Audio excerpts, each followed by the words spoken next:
Welcome back, part three. I wasn't actually planning to do a part three. I'm going to go in a minute and get my equipment ready, and the reason being, this is nothing. This is nothing like. So you can get thunderstorm indicators. There's two types of cloud. One called Alto Castellanus, or they've changed its name now, and another one called Alto Flocus. Uh, that wind direction, a few other things. They are all what's known as thunderstorm indicators. Doesn't guarantee it because you need all of the variables to match to get that thunderstorm, or it could indicate that a thunderstorm is going to happen, but maybe 40 miles away later on that day. So they are only indicators. With that being said, if you remember what I showed you earlier on, I showed you a little cloud. I said it was getting a little bit puffy, and I showed you the other cloud that was above, and I said it's flat. That's what it should be like. And then I showed you how it's getting a little bit puffy. Now, for those that haven't been watching the weather for a while, it may be difficult for you to see what I'm trying to show you, and if it, especially on a camera like this, because they don't pick up half of what you need them to. Like they could do with doing a lens that's polarized, because you see so much more. Anyway, nevertheless, I want to show you what's happened, and I wasn't quite expecting this. Remember earlier on I said to you that, oh wow, there's only one little indicator in the sky. Well, that there is the same type of cloud. That should be flat. It's turning a little bit floccusy, and floccus is like, if you ever see how those anti-aircraft gun looks, you see those little puffs of smoke. Floccus is like that. Now that's not perfect floccus, because floccus will be quite a big area of that almost like anti-aircraft fire, but it still looks a bit similar. And for a cloud that's supposed to be flat, you can tell that it's just bubbling up. Not much, but it's often what you'll see at the start. What's more interesting is to turn round to where we had all that nice flat cloud earlier on, and you can see it's going all bubbly. It doesn't mean anything by itself, but if you see there's a ridge under that cloud there, yeah, that says that. And actually, can you see those three ribs up there? Right, I'm facing right in the middle of the screen now. Don't know if you can or not. Those I have seen so many times before a storm. I don't actually know what they are. I've never found out. And there's traces of a cloud called Alto Castellanus. Now, again, nothing is very well formed yet, because it is at the very beginning, or we're not going to get it very well here. But this already starts to tell you a story that A, the air is unstable, and B, more and more likely now that a thunderstorm is going to happen somewhere within 40 miles. Not definite yet, but this is the beginning of the kind of evidence you would need. And I bet this isn't picking up half as much as what I'm seeing. But there's a massive wind shear that made that happen as well. Sorry, I haven't got my sunglasses on. So, if by the way, if you want a bit of a tip, right? If you're trying to look at weather, any kind of weather, but especially this kind of stuff, get some polarized glasses, because they will allow you to see shit that you cannot see in any other way. You can't see it. You just can't do any. There's no other way I know of seeing it. You will only see certain things with those glasses on, or there's some things that you'll see, like halos and that will be really weak, and you put the polarized glasses on and they will be really strong, and you'll get to see them all. So if you've got any polarized glasses, when you're looking at this kind of stuff, not only does it stop you going blind when the sun's in your face, but it really is helpful, because you'll see more, and you'll see when there's ice crystals in the clouds, because you'll see spots where it's coloured, like rainbow coloured, and really almost like plasma. It's not real. When you take the glasses off, it's not there, but it is there. Like I say, when you look through the polarized lenses, and that will show you where a lot of the ice clouds are. Ice, the importance of that in thunderstorms is, if there's ice, that means the cloud's gone up 30,000 feet or more, and there's ice freezing in it. And that's the difference between a thunderstorm and all clouds except nimbostratus, and that is, it's the one of the two clouds that goes from the very bottom layer. In fact, nimbostratus doesn't even go from the bottom layer, that goes from the stratus layer. This is the only one that goes from the cumulus layer, or cumulus layer I should say, at the bottom, 800 meters, all the way up till the top. That's why you get an anvil shape, or that you get a flat anvil shape, don't you, on the top of a thunderstorm. The reason you get that anvil shape is that the cloud goes up, hits basically, I think what's it, not the stratosphere, it's called something, I can't remember what it's called. Anyway, it hits it. Oh, what's it called? Because it does actually dictate the strength of thunderstorms as well. It will come to me another time. It hits it, and it can't penetrate, it can't go any further. It is literally a barrier that will not let clouds pass. So the thunderstorm hits it and then spreads out sideways because it can't go up anymore and it's too warm to go down. So it will spread out sideways, which is why you get that flat anvil effect of a thunderstorm when it's fully formed. Actually, you see that anvil, usually the storm has blown most of its strength out. That anvil is kind of, when you see an anvil, you can kind of pretty much say that storm has probably coming to the end of its life. And a single cell storm, what's amazing about them is they'll be up in half an hour and they'll be down and gone in half an hour. A single cell storm, that is. So sometimes when you think a thunderstorm has lasted 3 hours, that's not really the way it works. What happens is, like I say, the air itself is unstable around us.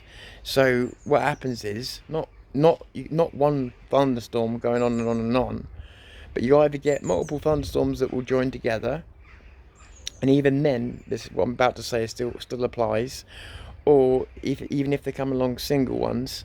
As I said to you earlier, you get cloud streets, so they follow these streets. So every X amount of space down these streets, what happens is the air's unstable. Just because one thunderstorm comes along, it doesn't correct the instability just with one storm. As you can imagine, it takes quite a lot to switch that air back around the way it should be. So what can happen is either just in front, same space, or just behind, often it's just behind, another thunderstorm will go up, and then another one. And then on those nights when you can't tell which way to look because they're all around you, in all of those places, thunderstorms go up, blow themselves out, but before they've even gone down, another one very close by, within 15 miles, as we spoke about, is already up, going up and powerful. So actually, one of the best times to catch a thunderstorm is not when it gets the flat top is actually when it's really strong cauliflower that's stayed just before it hits that layer. It's really strong. The cauliflower edges look hard, they look like you could actually crash into them. That is when she's at her peak. And those cauliflower edges, they are full of ice and nastiness. So that is actually when they're at their strongest.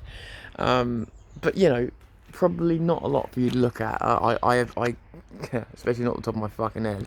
I confess. But this is also, by the way, even with no thunderstorms, this is also the type of thing that happens before a change in the weather anyway. When pressures come in, cold fronts coming, you usually find it gets hazier and hazier and hazier until, But there's still a lot more that's got to happen yet before we can say something's happening, especially here. The more I'm seeing, the more I'm thinking somewhere's going to get it, as long as it doesn't, like I say, the times don't clash and it doesn't happen. The air doesn't become completely unstable just at the same time as there's no power to power the thunderstorms. But as long as that doesn't happen, I'm reasonably confident someone's going to get it now, but still not sure exactly how far away. But the signs are beginning to sort of say at least 60 miles. But we'll see. It's just too early to be sure. But I'll tell you where I am head-wise with it, to give you an idea, is it's like Astragalus there right in front of me, and I didn't even see it because it's not the best example. But you see that? Hang on, which one am I looking at on camera? See that line of cloud just there? That's, again, in normal conditions, she shouldn't look quite like that. she's bulging at the bottom, which means the cool air is falling downwards, because at the top she's rising. That's not normal for that cloud unless it's in these conditions. So that's kind of like an outer Castellatus kind of cloud, and they can turn into big towers of thunderstorms. You can just see what I mean about there. So you've got, so see, I was saying over there that the cold air was falling underneath it. You look there, you've got bits that are actually falling out the bottom of the cloud.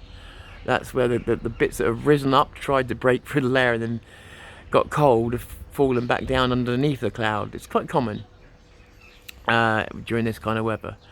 But yeah, it just sort of gives you those first indicators. And they are moving. They are moving. If you want to know which direction the cloud's moving, always put your back to the way that it appears to be moving, and then just adjust until you actually until you can look upwards and see that the cloud is going straight from behind you to straight in front of you. The moment you've locked in that position, and let me just do that now. 1 second. Yeah, the moment you've locked in that position, that's when you can tell which way the cloud's going. So now I know the cloud's going that way, which is basically, God, I'm gonna have to take a rough guess, but that's basically northeast. That's the direction that's currently moving in now. So yeah.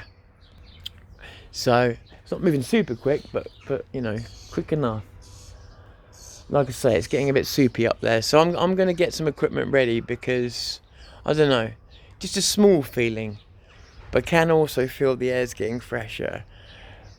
And like I say, I have been disappointed so many times when they have just not happened, or they just skip us. So, and the likelihood is, truth be told, the likelihood is that it will skip where I am and land on someone a little bit closer to London, or sometimes up in Thetford or somewhere.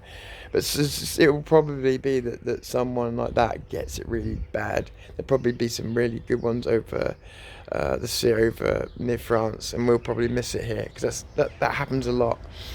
But I'm getting ready in case, and I'm going to make this last one though, unless there's something really, really majorly obvious that I can show you that is really useful.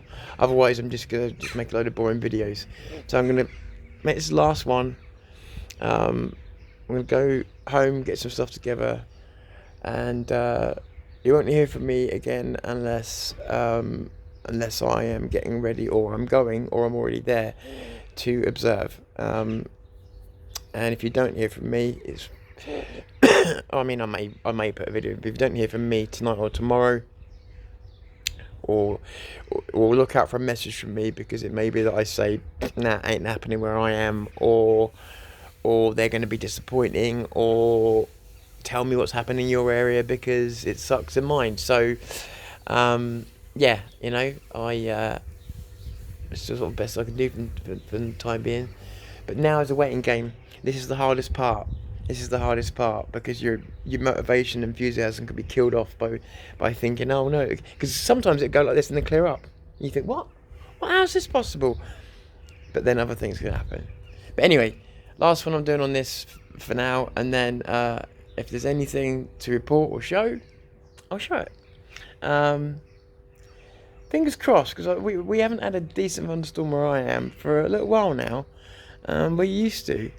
Admitted, I used to have to do a lot to make sure I was in the right place at the right time, but I have been in some amazing thunderstorms. I would love to share that with people at some point. So yeah, fingers crossed. Let's see. And if it doesn't happen, guess what? It's still only June. So plenty of time. Some of the best thunderstorms I've ever seen have been in July. So I'll catch you soon. Tom's Fury.